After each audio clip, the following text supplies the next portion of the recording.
104 लोगों को अभी तक पहचान कर पकड़ा गया है, जिसमें 92 लोगों को अरेस्ट किया है। 12-18 साल के अंदर के विधि संघर्षित बालक है, उनको उस कानून के तहत उन पर कार्रवाई की गई है। दंगे भड़के या दंगे भड़कने में या लोगों को भड़काने में जिनकी पोस्ट ने काम किया है, ऐसे लोगों को भी हम लोग सह आरोपी बनाएंगे।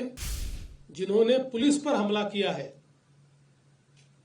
उनको तो निश्चित रूप से अपनी करतूत का भुगतान करना ही पड़ेगा।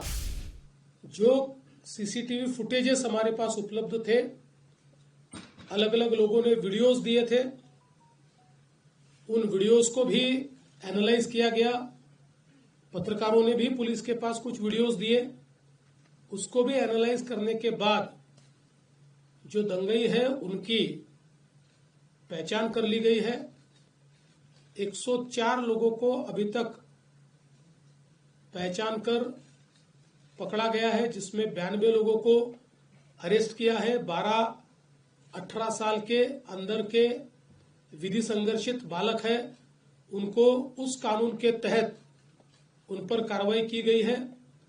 और जब तक आखिरी दंगई को पकड़ा नहीं जाता, ये कार्रवाई रुकने वाली नहीं है। ये कार्रवाई चलती रहेगी।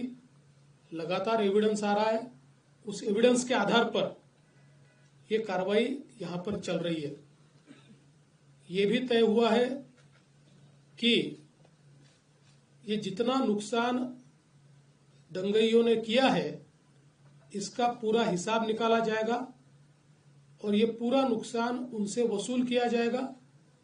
और अगर वो नुकसान के पैसे नहीं भरते हैं तो उनकी प्रॉपर्टी को बेचकर ये नुकसान भरपाई की जाएगी।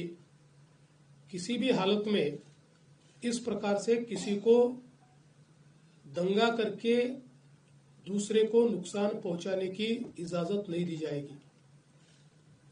जिनकी गाड़ियों का नुकसान हुआ है, सरकार उनको मदद करने वाली है। जो भी हमारे नियम है उन नियमों में बैठाकर हम लोग निश्चित रूप से उनको मदद करेंगे। अगले 7 दिनों में ये मदद करने की हमारी कोशिश होगी। और साथ साथ जिन लोगों ने सोशल मीडिया का उपयोग करते हुए इस प्रकार के पोस्ट किए, जिसके कारण दंगे भड़के या दंगे भड़कने में या लोगों को भड़काने में जिनकी पोस्ट ने काम किया है, ऐसे लोगों को भी हम लोग सह आरोपी बनाएंगे, को एक्यूज बनाएंगे और उनको भी दंगे का आरोपी माना जाएगा। करीब 68 पोस्ट ये अभी तक आइडेंटिफाई करके उसको डिलीट किया गया है।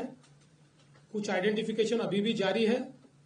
वो आइडेंटिफिकेशन होने के बाद उस पर भी कार्रवाई की जाएगी। नागपुर की एक अपनी संस्कृति है। 1992 के बाद नागपुर में कभी भी इस प्रकार के दंगे नहीं हुए। कभी छोटी मोटी घटना हुई होगी, लेकिन इस प्रकार से आगजनी करना, लोगों के गाड़ियों को तोड़ देना, पत्थरबाजी करना, ये किसी भी हालत में सहन नहीं किया जाएगा। और इस पर कड़ी से कड़ी कार्रवाई ये हमने शुरू कर दी है और ये जारी ही रहेगी जब तक हम लोग ये जो दंगई है इनको सबक नहीं सिखा देते। विशेष रूप से जिन्होंने पुलिस पर हमला किया है उनको तो निश्चित रूप से अपनी करतूत का भुगतान करना ही पड़ेगा। कड़ी से कड़ी धाराएं उन पर लगकर जब तक उनको कठोर से कठोर दंड नहीं होता, तब तक हम लोग शांत नहीं बैठेंगे।